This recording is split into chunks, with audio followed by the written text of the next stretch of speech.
రాజనీతిని అవపోసపట్టిన మోడీ ప్రతికూల అంశాలను కూడా సానుకూలంగా మార్చుకోవటంలో ఆరితేరినట్లే కనిపిస్తోంది. బీహార్ ముఖ్యమంత్రి నితీష్ కుమార్ని తిరిగి ఎన్డీఏలోకి తెచ్చుకోవటం నుండి ఇండియా కూటమిని విడగొట్టడంలో మోడీ తెలివిగా పావులు కదిపారు. గ్యాప్ లేకుండా మీడియాలో కనిపించిన, భారత అత్యున్నత అవార్డులు ప్రకటించిన మోడీ వేసే ప్రతి అడుగు రాబోయే ఎన్నికలకు మెట్లు కడుతున్నట్లే కనిపించాయి. ఈ క్రమంలోనే దేశవ్యాప్తంగా రాష్ట్రాల్లోనూ మోడీ మరోసారి వస్తాడనే మాట వ్యాపించింది. అయితే మోడీ ప్రభావం లేని ప్రాంతాల్లో పరిస్థితిపై భిన్న అభిప్రాయాలు ఉన్నాయి.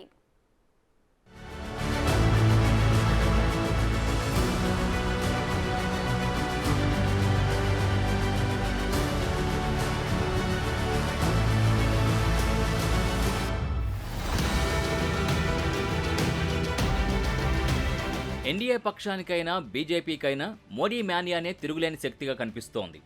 అందుకే 10 ఏళ్ల పరిపాలన కంటే మోడీ పాపులారిటీనే మళ్లీ గెలిపిస్తుందన్న ధీమా ఎన్డీఏ మిత్రపక్షాల్లో పాతుకుపోయింది. ఈ భావనకి బలం చేకూరుస్తూ మోడీ నాయకత్వంలో భారీ మెజార్టీతో మూడోసారి అధికారంలోకి వచ్చే ఛాన్స్ ఉందని సర్వేల్లో తేలింది. అయితే ఉత్తరాదిపై బీజేపీ ధీమాతో ఉన్నప్పటికీ సౌత్లో మాత్రం సీట్లు పెంచుకోవడం బీజేపీ పార్టీకి సవాల్గానే ఉందని రాజకీయ విశ్లేషకులు అంటున్నారు. తాజా సర్వే అంచనాల్ని బట్టి దేశంలో మోదీ సర్కార్కి అతిపెద్ద వైఫల్యం ధరల పెరుగుదల అని 25% మంది అభిప్రాయపడ్డారు.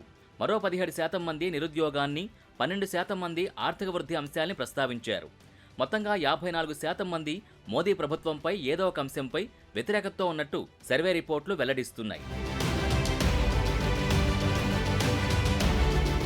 ఓట్ల శాతానికి వస్తే ఎన్డీఏ, ఇండియా కూటమి మధ్య తేడా 2% మాత్రమే ఉండడం గమనార్హం. ఈ నేపథ్యంలో రాబోయే లోక్సభ సమరం పోటాపోటీగానే సాగనుందని తేలిపోతోంది. ఇండియా కూటమి భాగస్వామ్య పక్షాలు అధికారంలో ఉన్న తమిళనాడు, కేరళ, మహారాష్ట్ర, పశ్చిమ బెంగాల్, పంజాబ్లో ఇండియా కూటమికి ఆధిక్యం ఉంటుందని సర్వే తెలిపింది. తమిళనాడు, కేరళలో ఇండియా కూటమి క్లీన్ స్వీప్ చేస్తుందని స్పష్టం చేసింది. తెలంగాణ, మహారాష్ట్ర, పశ్చిమ బెంగాల్లో ఇండియా కూటమి ప్రభావం అధికంగా ఉండొచ్చని అంచనా వేస్తున్నారు. అయితే ప్రస్తుత పరిస్థితుల దృష్ట్యా మమతా బెనర్జీ తృణమూల్ కాంగ్రెస్ ఇండియా కూటమికి దూరంగా ఉన్న నేపథ్యంలో ఫలితాల విషయంలో భిన్నాభిప్రాయాలు కనిపిస్తున్నాయి. ఇక్కడ తృణమూల్ కాంగ్రెస్కు 22, ఎన్డీఏకు 19 సీట్లు వస్తాయని సర్వే వెల్లడించింది. ఉత్తర భారత రాష్ట్రాల్లోని మధ్యప్రదేశ్లో 29 సీట్లకు గాను ఎన్డీఏకు 27 సీట్లు వస్తాయని, కాంగ్రెస్కు 2 సీట్లు వస్తాయని మూడ్ ఆఫ్ ద నేషన్ అంచనా వేసింది. ఎన్డీఏకు 58%, ఇండియా కూటమికి 38.2% ఓట్లొస్తాయని తెలిపింది. ఇక గుజరాత్లో మొత్తం 26 సీట్లను మూడోసారి కైవసం చేసుకోవడం ద్వారా బీజేపీ హ్యాట్రిక్ సాధిస్తుందని సర్వే తెలిపింది. ఎన్డీయేతర రాష్ట్రాల్లో భాగమైన పంజాబ్లో ఆప్, కాంగ్రెస్ చెరో 5 స్థానాలు గెలుస్తాయని సర్వే అంచనా వేసింది.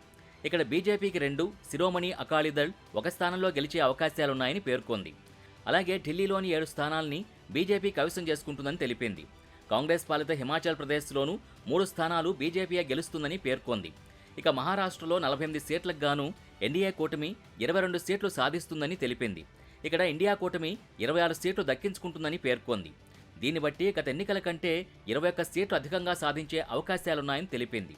కాంగ్రెస్ 12 సీట్లలో, ఉద్ధవ్ ఠాక్రే పక్ష శివసేన, శరద్ పవార్ ఎన్సీపీ 14 సీట్లలో గెలుస్తాయని అంచనా వేసింది. ఇటీవల అనూహ్య రాజకీయ పరిణామాలు చోటు చేసుకున్న బీహార్లో ఎన్డీఏ కూటమి విజయం సాధిస్తుందని సర్వే తెలిపింది. గతం కంటే సీట్లు తగ్గిన మొత్తం 40 స్థానాలకు గాను 32 చోట్ల ఎన్డీఏ గెలిచేందుకు అవకాశాలున్నాయని పేర్కొంది. ఇండియా కూటమి 8 సీట్లు సాధిస్తుందని అంచనా వేసింది. అలాగే ఇటీవల కాంగ్రెస్ ఘోర పరాజయం పాలైన ఛత్తీస్గఢ్, రాజస్థాన్, మధ్యప్రదేశ్ రాష్ట్రాల్లో కాంగ్రెస్ ఓటు బ్యాంకు పదిలంగానే ఉన్నప్పటికీ తాజా సర్వేలో ఎన్డీఏ ఓట్ షేర్ పెరుగుతుందని సర్వే పేర్కొంది. రాజస్థాన్లోని 25 సీట్లని బీజేపీ స్వీప్ చేస్తుందని పేర్కొంది. మధ్యప్రదేశ్లోని 29 లోక్సభ స్థానాలకు గాను 27 స్థానాల్ని ఎన్డీఏ గెలుచుకునే అవకాశం ఉంది.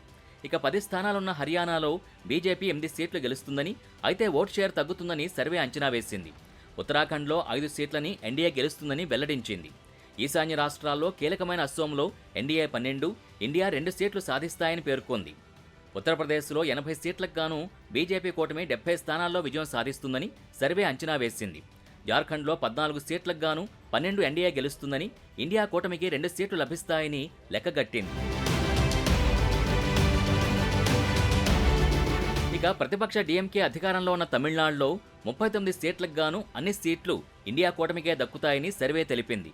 సిపిఎం నేతృత్వంలోని వామపక్ష ప్రజాతంత్ర సంఘటన అధికారంలో ఉన్న కేరళలో ఇండియా కూటమి క్లీన్ స్వీప్ చేస్తుందని, అక్కడ 20కి 20 సీట్లు ఇండియా కూటమికే దక్కుతాయని India Today mood of the nation అంచనా వేసింది.